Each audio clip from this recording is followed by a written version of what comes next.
Wedell here. I'm the Chief Investment Officer at RFG Advisory. Thought we would come to you today with a brief market update, kind of let you know what's going on out there. S&P 500 right at about 71.45. That's down about 0.4% on the day.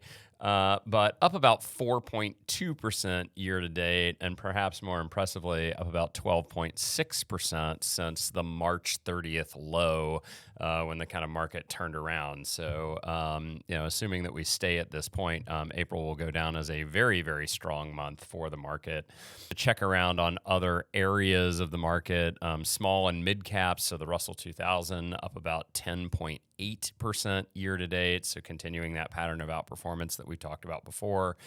And then the rest of the world, so the ACWI ex-US, this is all sort of international markets combined, up about 6.8% year to date. So falling a little bit behind the Russell 2000, still well ahead of our domestic markets, but I will just note that the April rally has been largely a domestic event. The ACWI ex-US up about 9.8% during the month of April, trailing a little bit behind the U.S. markets. So certainly rallying, but just not rallying quite as much.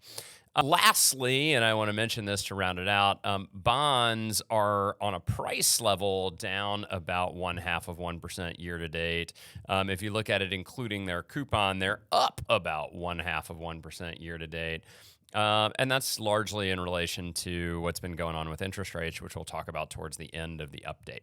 Turning to headlines, the Iran conflict has kind of ceased to be a conflict. Nobody's shooting at each other anymore, but we are economically blockading each other. So the United States obviously blockading all of Iran's ports, and Iran basically saying we can't use the Strait of Hormuz. Seems unclear when all of that is going to get resolved. And I would just offer you a little bit of a negotiations paradigm, which is it's very hard in this scenario to give the other side a deadline that has any meaning to it, right? It's pretty clear that the United States, after sort of tripping over the last deadline, is not going to go back to shooting in the region.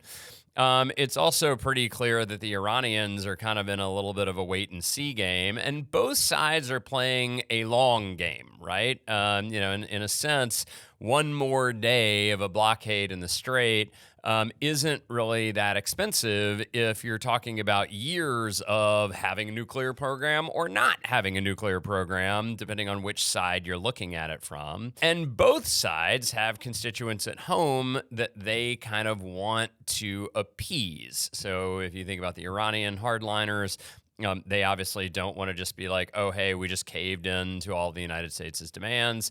If you look at the administration, they obviously want something to show for this war. And so, both sides have, sort of high stakes of things they want to win. Neither side has a real deadline of when they have to get done. And so I just anticipate that this may stretch on for a little while. Meanwhile, the rest of the world is all focused on how do we get the Strait open. But unfortunately, the rest of the world is not at the negotiating table right now. So we will see how this plays out. But I'm not sure there's going to be a rapid resolution to the conflict. Meanwhile, here domestically, it is earnings season. We've seen about 30% of the S&P 500 report to date. And earnings numbers have been sort of far beyond expectations. Net earnings per share up about 24% year over year. That is a monster quarter.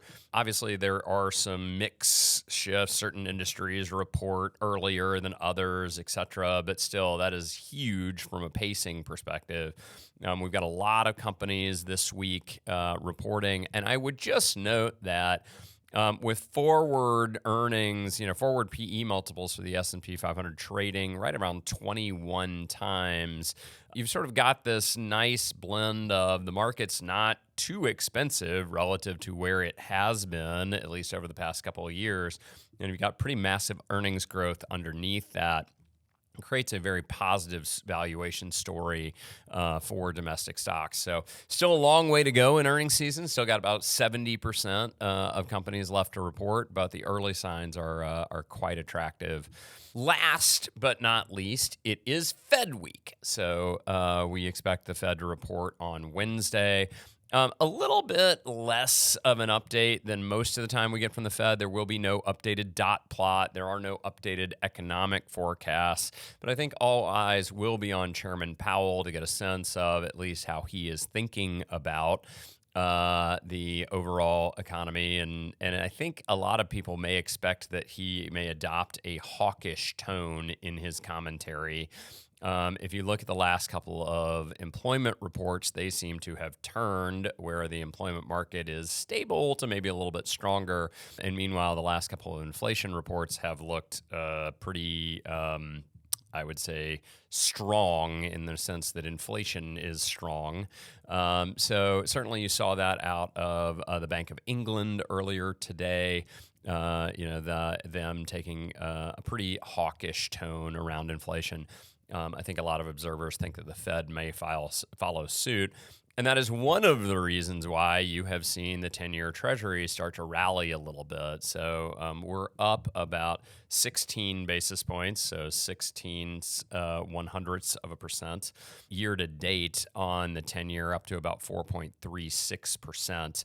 I think that's the fixed income markets basically telling you that, the idea that we would be cutting interest rates anytime soon seems a little far-fetched, given what's going on in the employment and inflation markets or employment and inflation data. I would also just note that Mr. Powell is likely a short timer now that the administration has sort of given up its investigation of him. It seems that Senator Tillis out of North Carolina will allow the confirmation of Mr. Warsh to proceed.